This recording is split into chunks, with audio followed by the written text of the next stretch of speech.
전능하사 천지를 만드신 하나님 아버지를 내가 믿사오며 그의 아들 우리 주 예수 그리스도를 믿사오니 이는 성령으로 잉태하사 동정녀 마리아에게 낳으시고 본디오 빌라도에게 고난을 받으사 십자가에 못 박혀 죽으시고 장사한 지 사흘 만에 죽은 자 가운데서 다시 살아나시며 하늘에 오르사 전능하신 하나님 우편에 앉아 계시다가 저리로서 산 자와 죽은 자를 심판하러 오시리라.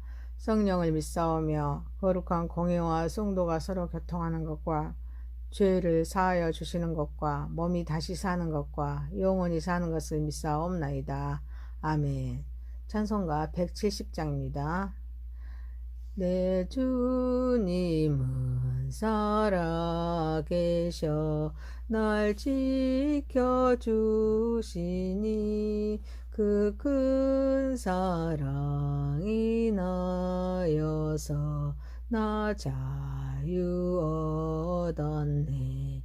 나의 구원 되신 주님 내 소망 되신 주 항상 나와 함께 하셔 곧 다시 오시리.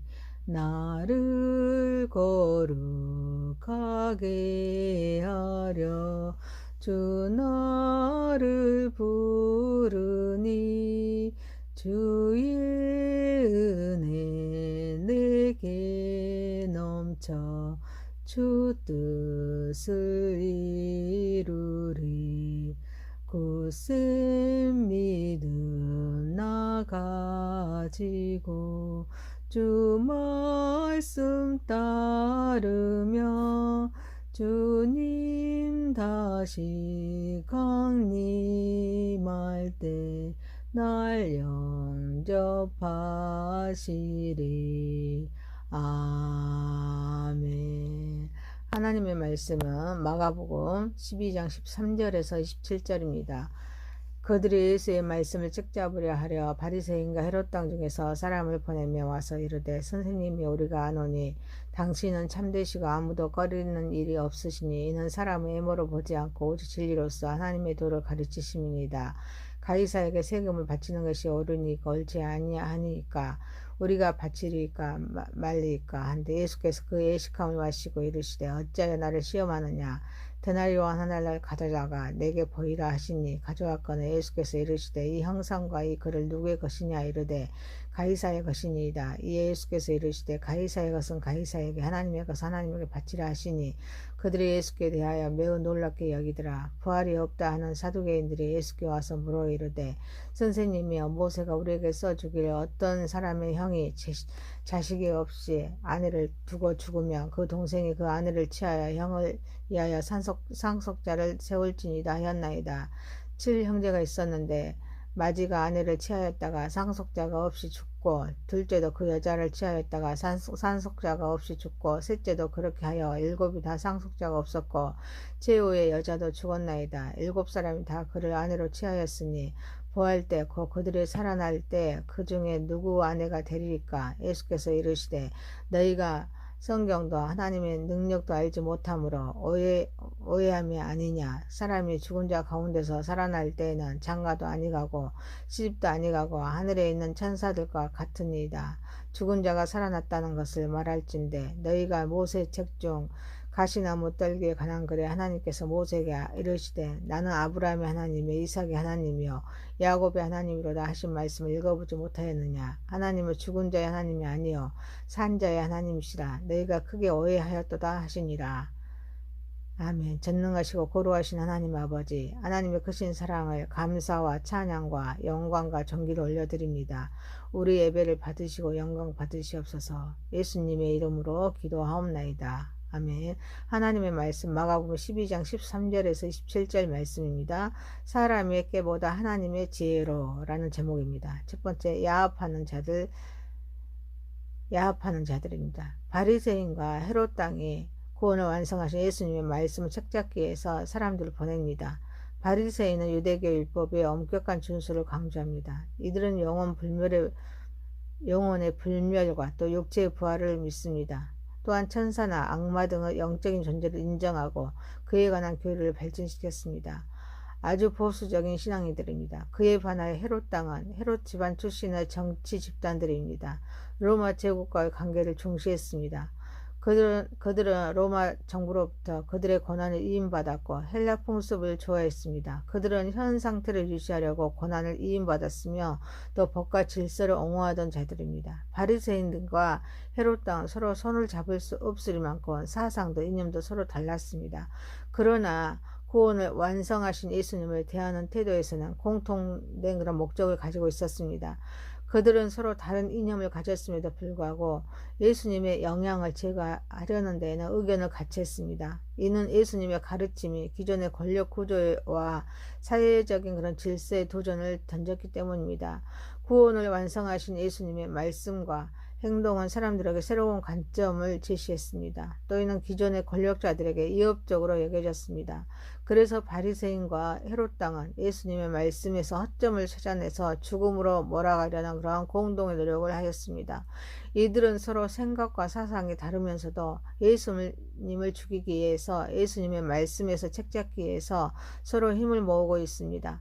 우리는 세상을 바로 알아야 될 줄 믿습니다. 바로 하나님의 나라를 반대하고 확장을 반대하기 위해서 야합하기도 하고 권모수술을 통하여서 신앙인들이 낙심하고 좌절하게도 만듭니다. 하지만 구원을 계획하신 하나님은 저희와 여러분과 우리 성도와 함께 하십니다.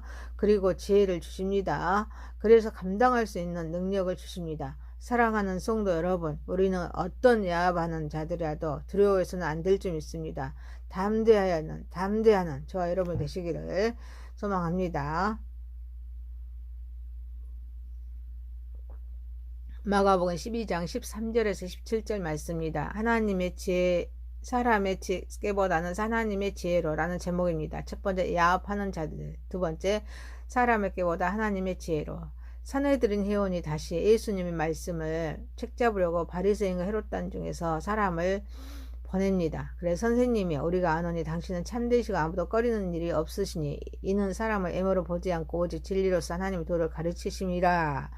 가이사에게 세금을 바치는 것이 옳으리까 옳지 아니하리까라고 묻도록 합니다. 이때 예수님은 어찌하여 나를 시험하느냐, 데나리온 하나를 가져다가 내게 보이라 하신 후에 이 형상과 이 글을 그린 누구의 것이냐 묻습니다. 가이사의 것이니이다 라고 대답하자 가이사의 것은 가이사에게, 하나님의 것은 하나님께 바치라 말씀하십니다.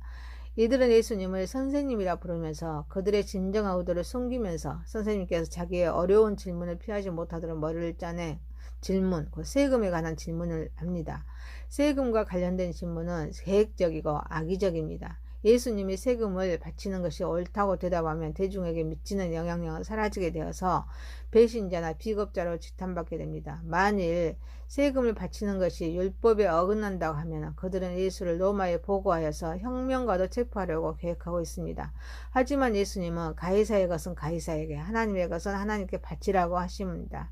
그래서 하나님의 지혜로 예수님께서 대답하십니다. 그 가이사가 세계준 화폐를 사용한다는 것은 그것이 나타내고 있는 권위와 정부의 유익을 인정한다는 것이고 또 세금을 내야 할 의무가 있다는 것입니다. 동시에 하나님의 것을 하나님께 바치라고 말씀하심으로써 성전세를 언급한 것이지만 황제를 신성시하는 데에 대한 저항이기도 하였습니다. 즉 황제가 신적인 영예와 숭배를 결코 받아서는 안 되고 구원을 계획하신 하나님께만 영광과 예배를 드려야 함을 말씀하십니다. 국가에 대한 의무를 다함과 동시에 성도로서 하나님께 충성해야 함을 말씀합니다. 우리 기독교인은 지혜복권의 소유자가 아닙니다. 그래서 책임과 사명을 감당하면서 빛과 소금 역할을 해야 될 줄 믿습니다. 이를 위해서 납세 의무를 잘 감당해야 합니다. 투표도 잘해야 합니다. 특히 교통법과 또 교통법규를 잘 지켜야 됩니다. 동시에 우리는 모든 것을 다 하나님께로 받았다고 고린도전서 4장 7절에 말씀하고 있습니다. 그러므로 우리가 가진 모든 것은 우리 주인의 하나님이십니다. 그래서 모든 것을 주인이신 하나님께 드려야 할 의무도 있습니다. 사랑하는 성도 여러분, 우리는 사람의 꾀보다 하나님의 지혜로 사는 자에게 잘 분별하여서 이 땅에 사는 동안에 바른 국가관으로 의무를 다하면서 도구로 하나님의 나라를 위해서 봉사하며 헌신하는 삶을 살아가는 저와 여러분이 되시기를 소망합니다. 마가복음 12장 13절에서 27절 말씀입니다. 사람의 꾀보다 하나님의 지혜로라는 제목입니다. 첫 번째, 야합하는 자들. 두 번째, 사람의 꾀보다 하나님의 지혜로. 세 번째입니다. 부활은 하나님의 능력입니다.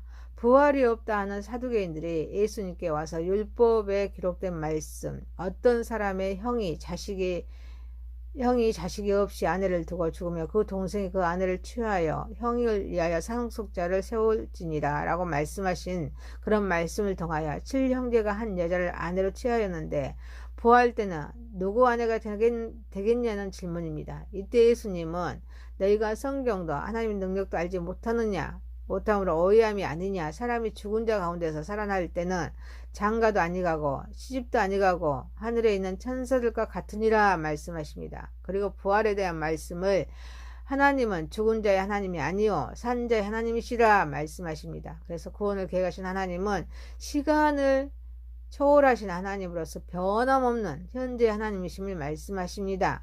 사두개인들은 부활이 없다고 믿었습니다. 그들은 주로 제사장과 상류 계급 출신의 유대의 귀족당입니다. 그래서 사내들인 면에서 영향력 있는 지위를 차지하고 있었습니다. 유대의 최고 법관이고 또 주로 로마 권력자들과 협력하는 자들입니다. 그들은 부활의 진리, 미래의 심판, 천사와 영의 존재를 부인했습니다.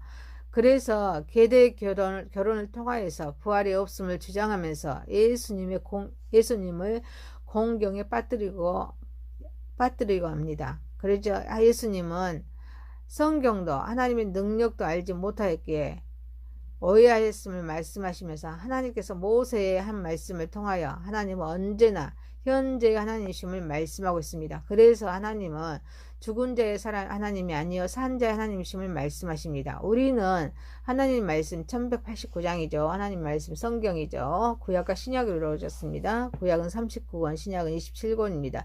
이 하나님 말씀을 바로 이해해야 바르게 적용해야 될 점 있습니다. 또한 하나님의 능력을 믿어야 합니다. 말씀에 하나님은 모세에게 나는 내 조상의 하나님이니 아브라함의 하나님, 이삭의 하나님, 야곱의 하나님이라 출애굽기 3장 6절에 말씀하십니다. 이는 하나님 언제나 현재임을 말씀합니다. 하루에 천년을 하루로 인식하면 시간을 초월하시는 결과입니다. 그래서 아브라함의 하나님, 이삭의 하나님, 야곱의 하나님 언제나 현재로 말하기에 부활은 하나님의 능력이 현재로 나타난 결과입니다. 그래서 하나님은 죽은 자의 하나님이 아니고 또 산 자의 하나님이십니다. 그래서 구원을 계획하신 안성하신 우리 예수님은 나는 부활이요 생명인 나를 믿는 자는 죽어도 살겠고 무릇 살아서 나를 믿는 자는 영원히 죽지 아니하리니 이것이 네가 믿느냐. 요한복음 11장 25절 26절 말씀하겠습니다. 사랑하는 성도 여러분,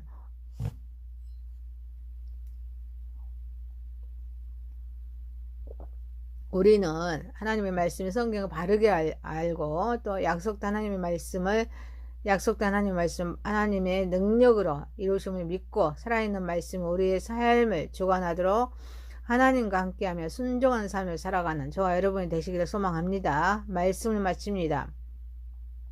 마가복음 12장 13절에서 27절입니다. 사람의 꾀보다 하나님의 지혜로라는 제목입니다. 야합하는 자들입니다. 두 번째, 사람의 꾀보다 하나님의 지혜로. 세 번째, 부활은 하나님의 능력입니다. 기도합니다. 전능하신 하나님 아버지, 우리는 어떤 야합하는 자들이라도 두려워하지 말고 담대하게 하옵소서. 우리는 사람의 꾀보다 하나님의 지혜로 사는 자에게 잘 분별하여서 이 땅에 사는 동안에 바른 국가관으로 의무를 다하면서 하나님의 선한 도구로서 하나님의 나라를 위하여 봉사하며 헌신하는 삶을 살아가게 하옵소서. 우리는 하나님의 말씀인 성경을 바르게 알며 약속된 말씀을 하나님의 능력으로 이루심을 믿고 살아가는 말씀이 우리의 삶을 주관하도록 하나님과 함께하며 순종하는 삶을 살아가게 하옵소서. 예수님의 이름으로 기도하옵나이다. 아멘. 하늘에 계신 우리 아버지의 이름이 거룩히 여김을 받으시오며 나라의 마오시며 뜻이 하늘에서 이룬과 같이 땅에서도 이루어지이다. 오늘날 우리에게 일용할 양식을 주옵시고 우리가 우리에게 죄 지은 자를 사하여 준 것 같이 우리의 죄를 사하여 주옵시고 우리를 시험에 들게 하지 마옵시고 다만 악에서 구하옵소서. 대개 나라와 권세와 영광이 아버지께 영원히 있사옵나이다. 아멘.